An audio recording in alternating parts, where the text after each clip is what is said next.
मासा के पास जा रही हो, उन्हें कुछ खिलाकर दवाई दे दी थी। विद्या, उनसे कह दो कि मासा हमारे साथ हमारे घर में रहती है और हम उनका ख्याल अच्छी तरह से रखते हैं। हमें किसी की जरूरत ना है।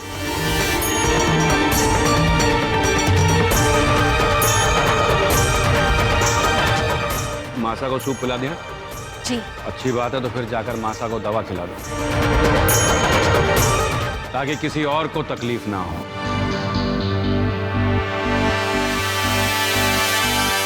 छोटी भाभी साहब,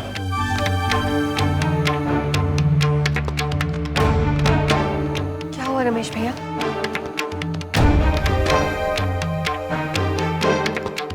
आप रुकिए, मैं अभी ले आती हूँ।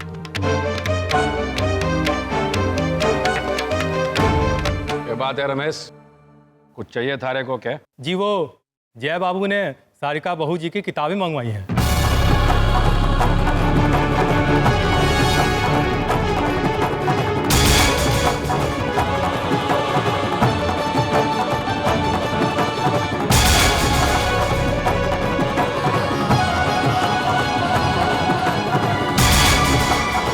ये लीजिए।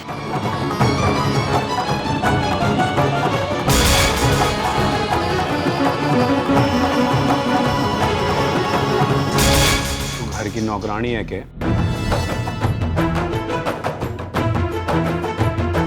जी? मैंने पूछा तू घर की नौकरानी है क्या?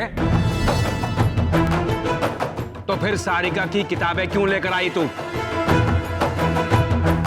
आज के बाद खबरदार जो अपने घर के बाहर का कोई भी काम किया तो अपना ही घर संभाल, बस वही काफी है। हम सब देख रहे हैं जिस पढ़ाई की वजह से ये पूरा घर बर्बाद हो गया है, उस पढ़ाई का भूत अभी तक जय और सारिका के दिमाग से उतरना ना है। पींदड़ी के पीछे तुम हिलाकर भाग रहा है। पता नहीं क्या खिला पिला दिया उस छोरी ने जय को, मत मारी गई है उसकी।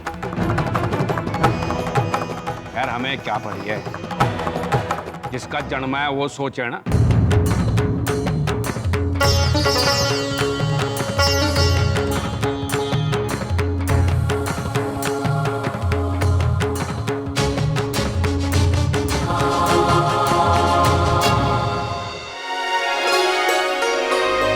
सारिका जी,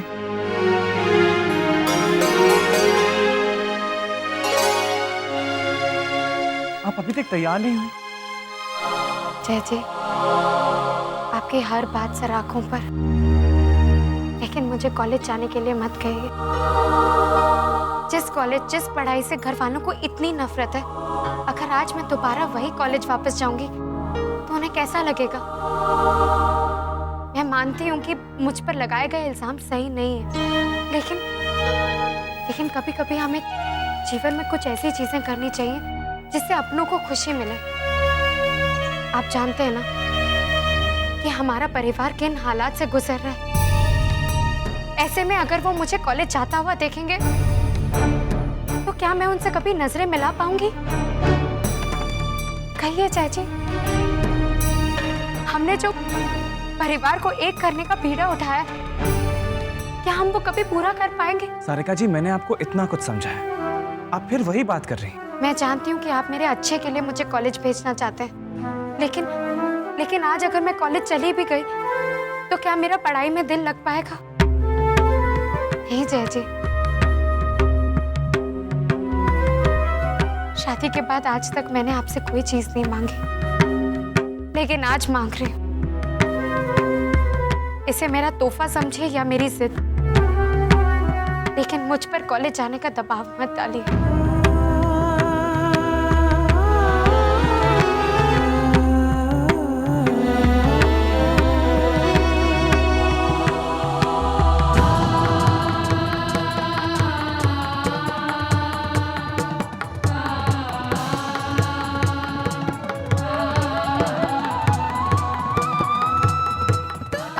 मैं अपने परिवार को एक साथ नहीं देख लेती, तब तक मैं इन किताबों को हाथ भी नहीं लगाऊंगी। मैं इसके अंदर इन किताबों के साथ अपना सपना भी बंद करके रख रही हूँ, ताकि इस समय मैं अपना सारा ध्यान सिर्फ अपने परिवार को दे सकूं। मैंने हमेशा कहा है कि मेरे लिए सबसे पहले मेरा परिवार है, फिर मेरी पढ़ाई। आज वो करने का वक्त आ गया है। ये लीजिए, ये चाबी आप अपने पास रखिए। अब जिस दिन इस घर के बीच बनी दीवार टूटेगी, मैं उस दिन खुद ये ताला खोलूंगी, लेकिन उससे पहले नहीं। प्लीज जय जय।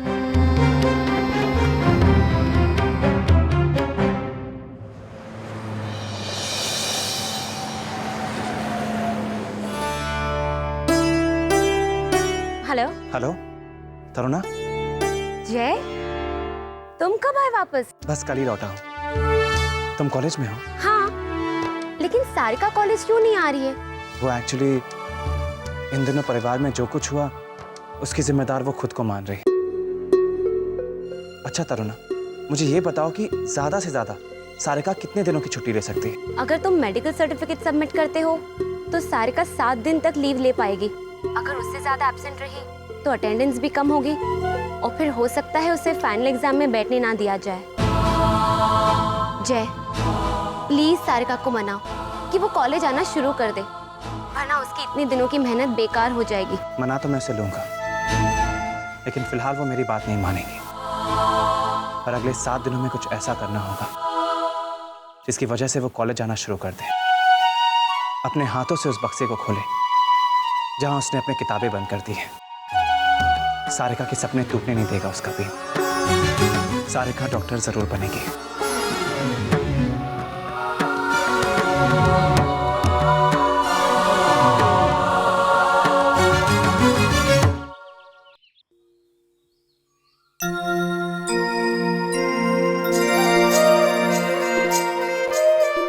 क्या बात है, आज हमारी बिंदनी इतने ध्यान से कैलेंडर क्यों देख रही है? 2 दिन बाद बारस है। हर महीने हमारे घर में बारस का दिन बड़ा धूमधाम से मनाया जाता है। सारी बहुएं खाटू श्याम महाराज जी के सामने भोग लगाती हैं और फिर रात को जगराते में भजन की धूम होती है।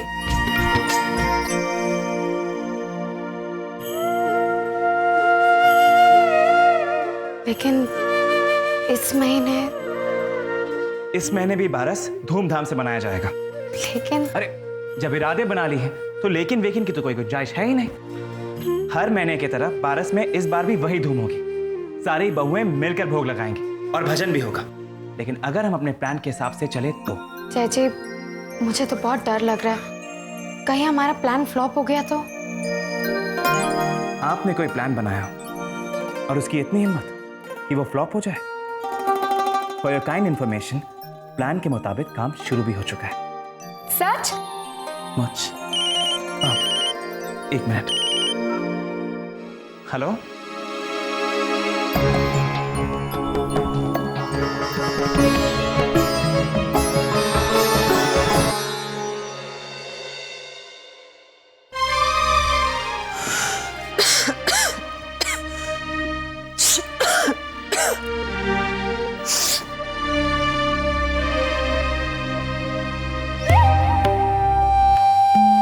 जिस पढ़ाई की वजह से ये पूरा घर बर्बाद हो गया है, उस पढ़ाई का भूत अभी तक जय और सारिका के दिमाग से उतरना ना है। बिंदनी के पीछे तुम हिलाकर भाग रहे हो। पता नहीं क्या खिला पिला दिया उस छोरी ने जय को।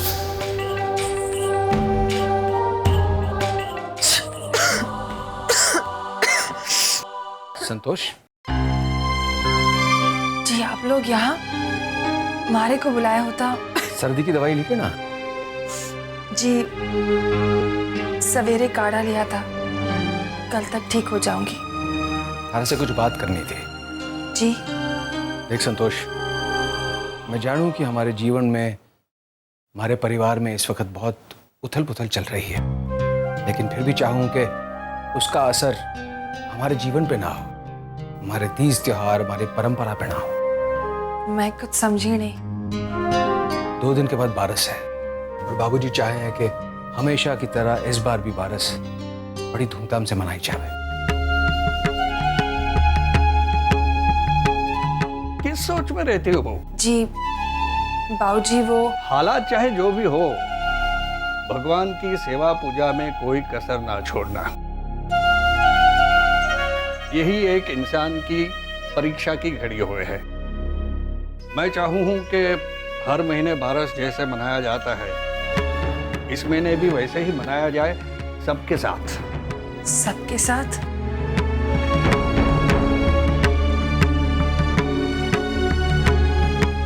बाबूजी, सबके साथ तो मैं भी रहना चाहूँ,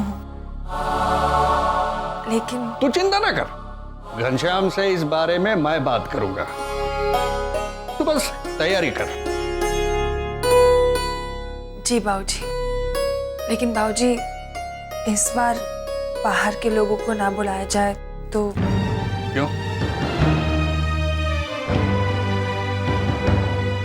बाबूजी, पिछले कुछ दिनों जो कुछ टीवी पर आया वो सब जानते हैं,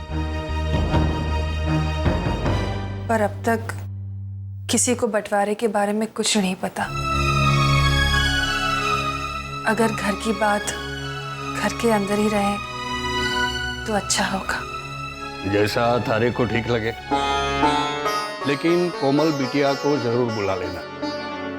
उसका 7वां महीना चल रहा है और बेटी का पहला बच्चा हमारे यहाँ हमेशा मायके में ही होता है। और बारस से शुभ दिन और क्या हो सकता है उसे बुलाने का? जी बाबूजी।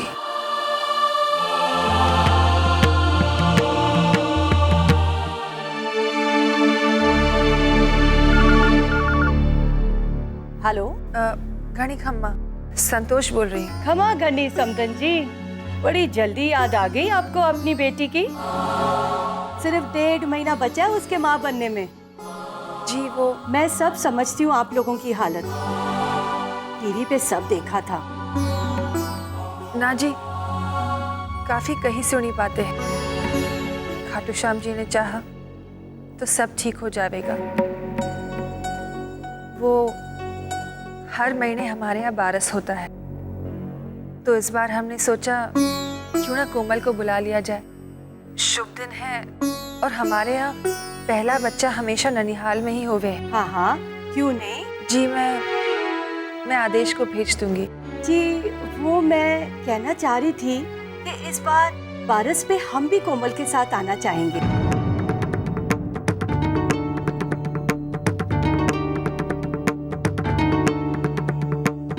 कोमल बता रही थी कि बारस पे बहुत मजा आता है, बड़ी धूमधाम से मनाते हैं और भजन कीर्तन का तो बहुत ही बढ़िया प्रोग्राम होता है। और नंदू शर्मा जी जगराते पे आएंगे। अजी, उनके भजन के तो हम कायल हैं भाई, वो तो हम किसी भी हालत में मिस नहीं कर सकते। वैसे संतोष जी, आपको कोई आपत्ति तो नहीं होगी ना हमारे आने पे? जी जी, कैसी बातें कर रही हैं आप? चलिए, तो फिर तय हुआ, अब की बार बारस हम आपके साथ मनाएंगे। अजी, आपके साथ ही क्यों, आपके पूरे परिवार के साथ मनाएंगे। लीजिए, कोमल से बात कीजिए।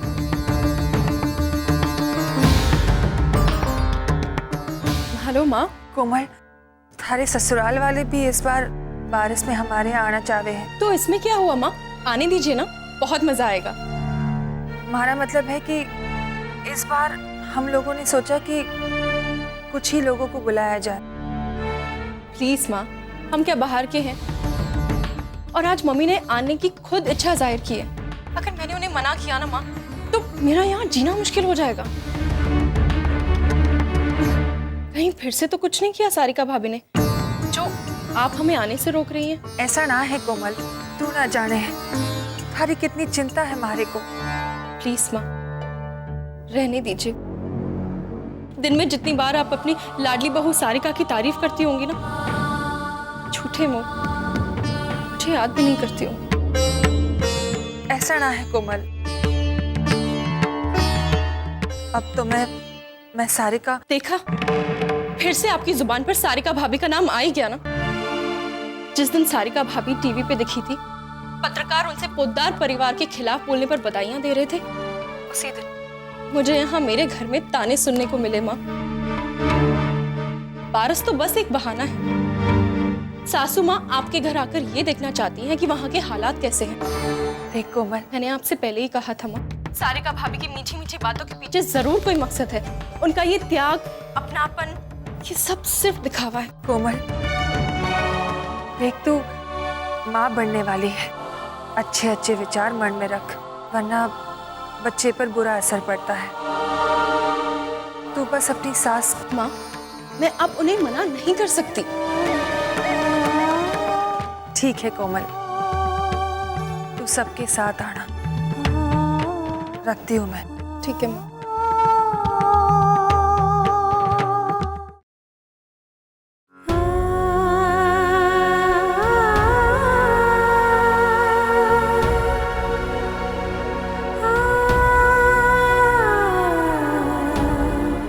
कहाँ आ गया है ये परिवार मासा? आज एक ही छत के नीचे रहते हुए भी हम अपने सुख दुख, अपनी परेशानियां एक दूसरे से बांटने में संकोच करने लगे।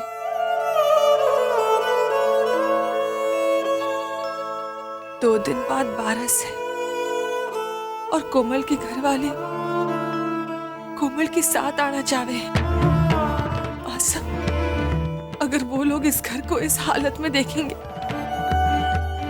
तो मैं तो जीते जी मर जाऊंगी। पर मैं क्या करूं, किससे कहूं? एक आप ही तो है। आप जल्दी से ठीक हो जाइए मासा, फिर हम दोनों मिलकर इस घर को फिर से एक डोर में बांध देंगे। मासा, मैं आज आपको नीचे ले चलती हूँ, आपको अच्छा लगेगा।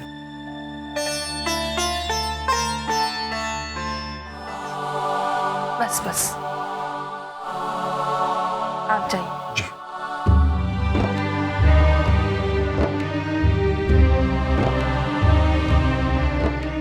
मासा, मैं आपके लिए पानी लेकर आती हूँ।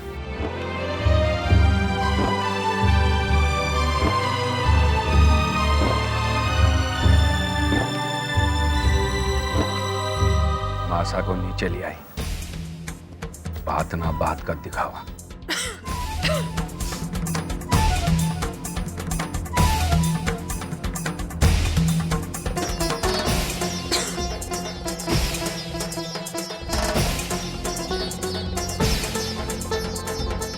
गरिमा ने आज चावल भी नहीं चढ़ाया।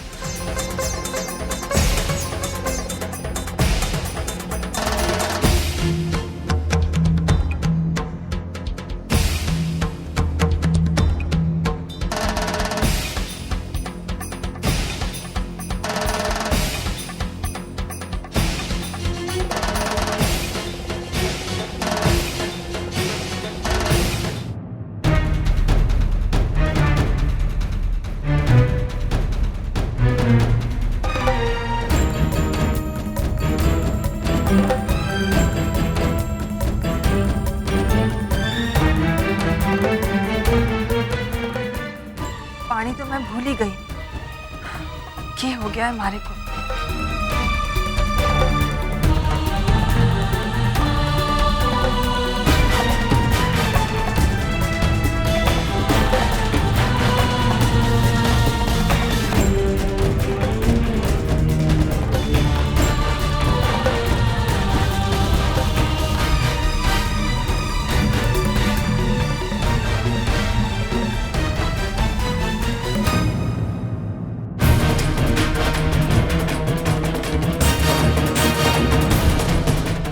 हमारे को माफ कीजिए मासा। पानी लेने गई थी लेकिन हमारे दिमाग से ही निकल गया। आजकल मन बड़ा बेचैन रहता है।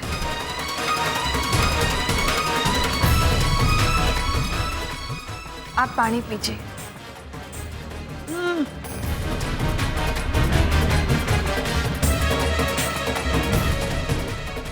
पानी पीजिए मासा।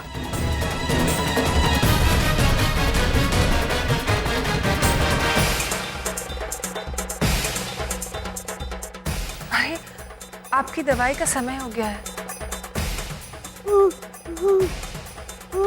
मैं अभी आपकी दवाई लेकर आती हूँ मासा, अभी आई।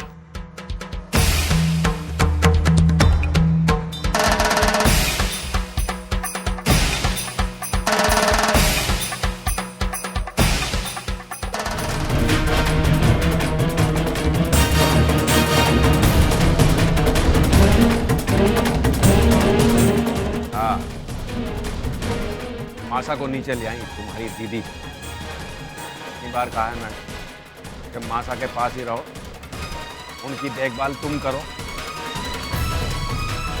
हमारा दिमाग पता नहीं कहाँ रहता है।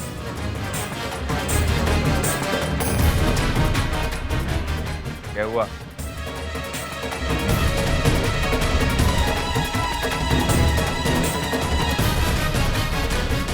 कुछ ना जी, गैस की बू आ रही है। हमारे को लगता है कि कहीं दीदी गलती से गैस का चूल्हा खुला तो नहीं छोड़ दी।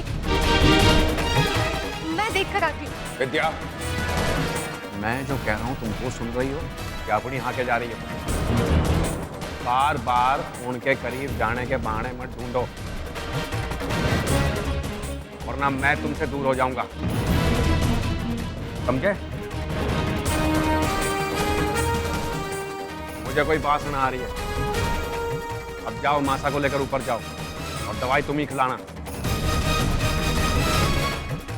कितनी बार तुमसे कहा है मैंने कि मासा हमारे घर में रहती है और हम उनका ख्याल अच्छी तरह से रखते हैं।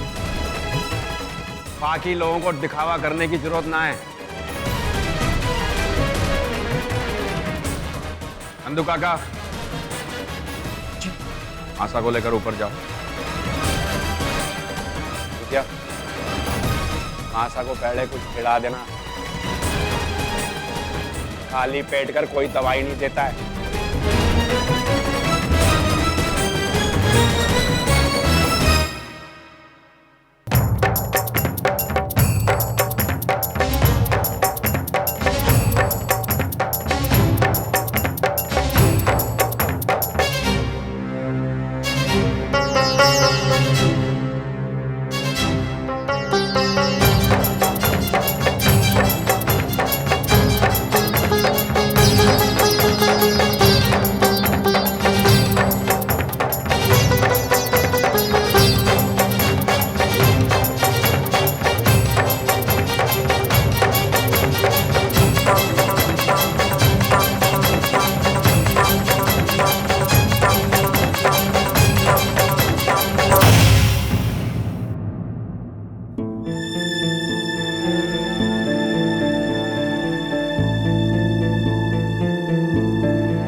ये गैस की बू क्यों आ रही है?